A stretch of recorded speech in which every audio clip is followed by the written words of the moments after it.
Overall గా అసలు budget కి సంబంధించిన హైలైట్స్ ఏ బడ్జెట్ లో ఉన్నటువంటి ఇంపార్టెంట్ పాయింట్స్ ని ఒకసారి సుకుమార్ ఎక్స్ప్లెయిన్ చేస్తారు. సుకుమార్ గారు. థ్యాంక్ యూ మురళి గారు.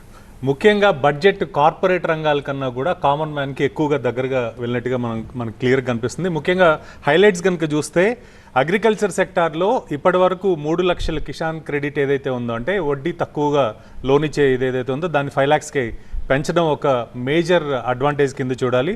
అదే కాకుండా ఎక్కువ షాప్స్ అటువైపు స్కిల్ డెవలప్మెంట్కి సంబంధించి కావచ్చు, ఇట్లాంటివన్నీ కూడా అగ్రికల్చర్ సెక్టర్కి ఇచ్చారు.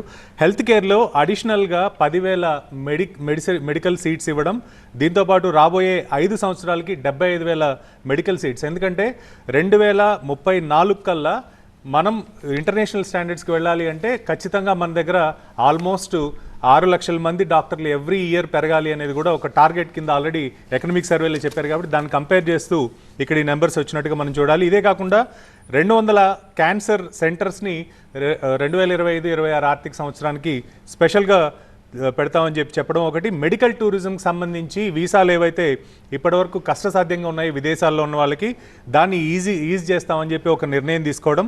క్యాన్సర్ ఔషధాల ధరలు తగ్గిస్తూ ఉంటున్నారు, సర్జికల్ పరికరాలకు సంబంధించిన ధరలు తగ్గిస్తూ ఉంటున్నారు.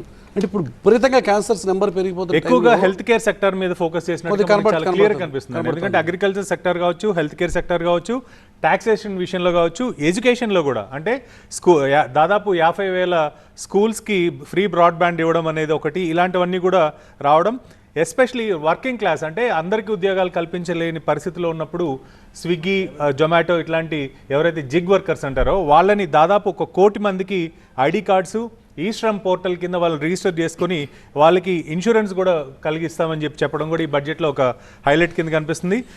ఏరోస్పేస్ సెక్టార్లో చూస్తే దాదాపు 120 కొత్త డెస్టినేషన్లు అంటే ఉడాన్ స్కీమ్ కింద టైర్ 2 టౌన్స్ని వీటినన్నింటినీ కూడా కనెక్ట్ చేస్తామని చెప్పి రాబోయే 10 ఏళ్లలో 4 కోట్ల మంది ప్యాసింజర్స్ దీని ద్వారా ప్రయాణం చేయొచ్చు అని చెప్పడం జరిగింది. కాకపోతే కార్పొరేట్స్ అని ఇందాక మనం అనుకున్నట్టు పెద్ద కార్పొరేట్స్ కాకుండా ఎంఎస్ఎంఈ సెక్టార్కి అయితే మాత్రం లోన్స్ 5 కోట్ల నుండి 10 కోట్ల వరకు ఎన్హాన్స్ చేయడం, స్టార్టప్ లోన్స్ 10 కోట్ల నుండి 20 కోట్ల వరకు ఎన్హాన్స్ చేయడం, కొత్తగా విదేశాల నుండి ఎక్కువగా మనకి టాయ్స్ ఏవైతే ఉన్నాయో అవి ఇంపోర్ట్ చేసుకుంటున్న పరిస్థితి, అంటే ఆట బొమ్మలు ఇవన్నీ, వాటిని ఇక్కడ మ్యానుఫ్యాక్చర్ చేసుకోవడానికి కూడా షాప్స్ క్రియేట్ చేయడం ఎంఎస్ఎంఈ సెక్టార్లో మనం చూడొచ్చు.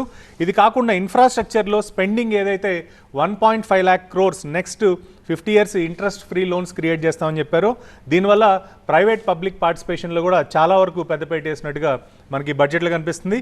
మరోవైపు టాక్సేషన్ విషయానికి వస్తే శాలరీడ్ ఎంప్లాయీస్ కావచ్చు, సేవింగ్స్ చేసుకుంటున్న వాళ్ళు ప్రస్తుతం ఎక్స్పెక్ట్ చేసింది 10 lakhs ఉంటే దాన్ని 12 lakhs ల్యాబ్కి తీసుకురావడం, టీసీఎస్, టీడీఎస్ ఏదైతే చాలా కష్టసాధ్యంగా ఉందో దాన్ని లిమిట్స్ పెంచడం, అంటే విదేశాలకు ఏమన్నా అమౌంట్స్ పంపాలి అనుకుంటే 7 లక్షల ఉన్న లిమిట్ని 10 లక్షలకి ఎన్హాన్స్ చేయడం ఒకటి చూడొచ్చు. మరోవైపు ఇన్కమ్ ట్యాక్స్ రిటర్న్స్ ఫైల్ చేసుకోవడానికి 2 years ఉన్న టర్మ్ని 4 yearsకి ఎన్హాన్స్ చేయడం.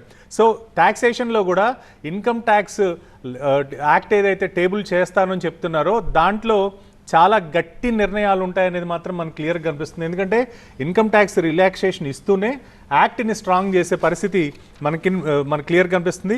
ఇక ఎఫ్డిఐస్ విషయానికి వస్తే ప్రస్తుతం 74% ఉన్న ఇన్సూరెన్స్ సెక్టార్లో పెట్టుబడుల్ని 100% పెంచడం, దీనివల్ల మనం ఇందాక డిస్కస్ చేసినట్టు హెల్త్ ఇన్సూరెన్స్ కావచ్చు, వీటి అన్నింటిలో కూడా ప్రీమియమ్స్ తగ్గే పరిస్థితి కూడా మనకు కనిపిస్తుంది గవర్నమెంట్ తీసుకున్న నిర్ణయంలో.